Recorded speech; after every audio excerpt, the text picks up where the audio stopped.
One of the major priorities around the world is, of course, how school systems and the programs that operate within them can keep adapting and eventually recover from the COVID-19 pandemic and its associated restrictions, as well as how to build back better in terms of restoring school meals and nutrition services for those that needed them the most, especially girls, which have been greatly affected, expanding services to newly vulnerable children, prioritizing food education within schools' response learning plans, adapting learning modalities, and making better use of technology, integrating resilience aims into food education programs and to ensure that these are designed to strategically support school meals and other health and nutrition intervention. Where possible, strengthening linkages between schools and local producers and processors, especially small-scale farmers. Developing or revising nutrition guidelines and standards for school food and school meals through a multi-stakeholder process, considering production systems data, agricultural zones, local cultures, food habits and preferences, as well as criteria compatible with smallholder production. And finally, the development of adaptation and mitigation plans for the current and future potential crises. Another pressing priority is the need to assess if school food and nutrition policies and programs could be contributing to unwanted sustainability issues, such as enhanced food waste. And how can these programs meaningfully and realistically integrate sustainability objectives, particularly those related to environmental issues? This will be only achieved through a mix of promotion of more environmentally conscious and inclusive production practices and through fostering sustainable behaviors and outlooks among school children and the broader school community.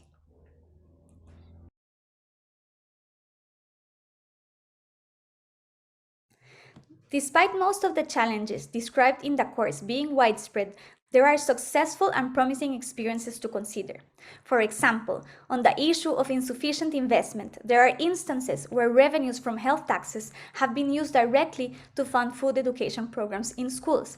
Even if this may not be feasible for all contexts, it shows non-traditional ways of adequately financing school food and nutrition initiatives. Another example to the challenge of monitoring of school food quality is the use of mobile phones by children and the parents themselves to obtain key and real-time data about what is actually being prepared and consumed in schools. Another promising solution is the use of multi-level data analysis, modeling and visualization techniques to identify specific gaps in school food and nutrition programs in order to attract opportune and targeted investments for improving income generation and the supply in terms of productivity, prevention of losses, value chain diversification and market access, and in terms of demand, like main dietary needs and food practices for nutritious school food. Currently, there is a very exciting global coalition being formed by governments and backed by WFP, FAO, UNICEF, WHO, and other key UN agencies, which will work in addressing major bottlenecks of school food and nutrition, particularly school meal programs, including the lack of long-term investment, the reach, quality of interventions, and the need for monitoring and evaluation that can best inform reforms, and to boost actions that hold great potential for scaling progress. So I urge you to keep track of these developments during the upcoming Food Systems Summit to take place in September of this year.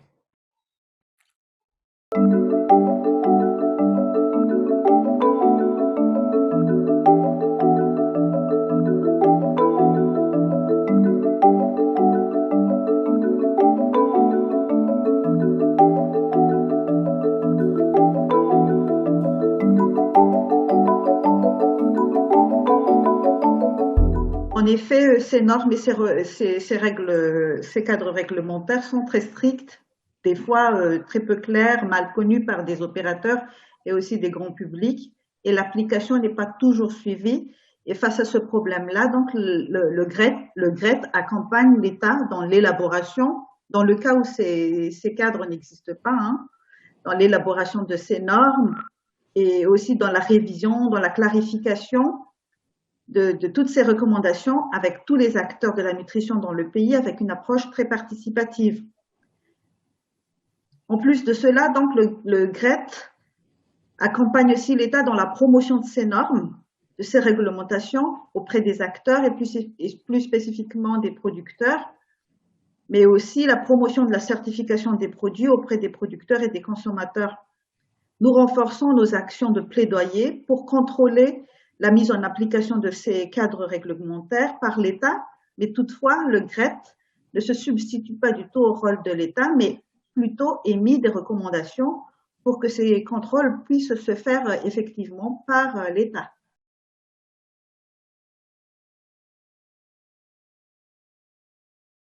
Donc, je vais faire un petit rappel des trois axes d'intervention du GRET dans notre stratégie.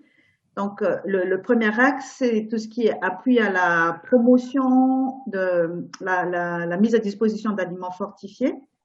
Le deuxième, c'est tout ce qui est information, formation pour le changement de communication, pour le changement de comportement auprès des consommateurs. Et le troisième, c'est tout ce qui est renforcement du système de santé. Les points positifs de notre stratégie actuelle,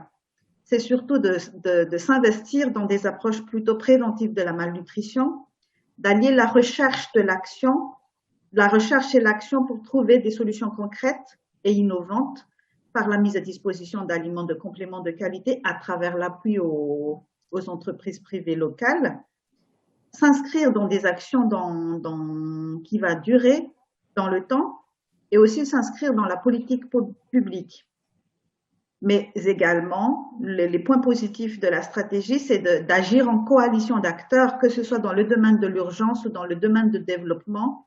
et provenant également du monde académique et du monde politique, économique, associatif, local ou international.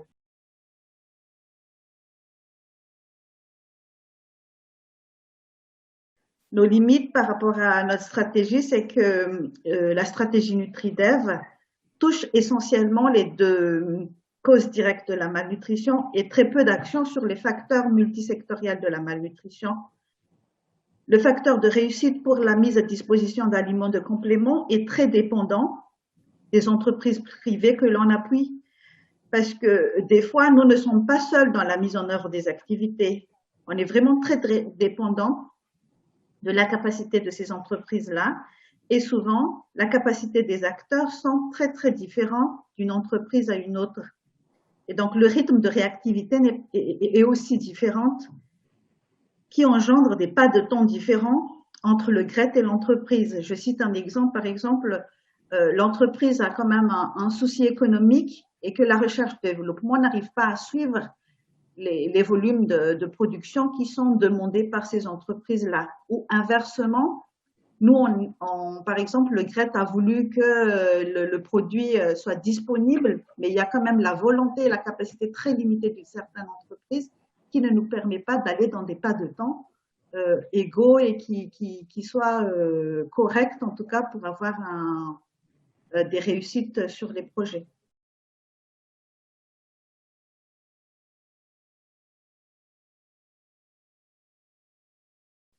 Comme j'ai dit dans les limites de nos stratégies actuelles, c'est qu'on touche très peu tout ce qui est facteur multisectoriel de la malnutrition. Donc la stratégie NutriDev, depuis 25 ans d'expérience dans les différents pays, donc on a constaté qu'il y a ce gap-là et le programme a évolué depuis 5 ans tout en maintenant le même mode, le même fondement d'agir et de contribuer efficacement la lutte contre la malnutrition en intégrant davantage des actions de renforcement du système de santé, des actions d'amélioration de l'accès financier aux soins et aussi des actions plutôt sensibles à la nutrition et notamment des actions agriculture-nutrition, des actions WASHNUT, de la protection sociale santé. Ainsi, le fait d'évoluer son approche vers un programme beaucoup plus large, donc le programme NutriDev qui était auparavant est devenu maintenant un programme NUTSAN qui s'est développé plus sur des actions en lien avec les systèmes de santé, mais également sur le système alimentaire en faveur de la nutrition.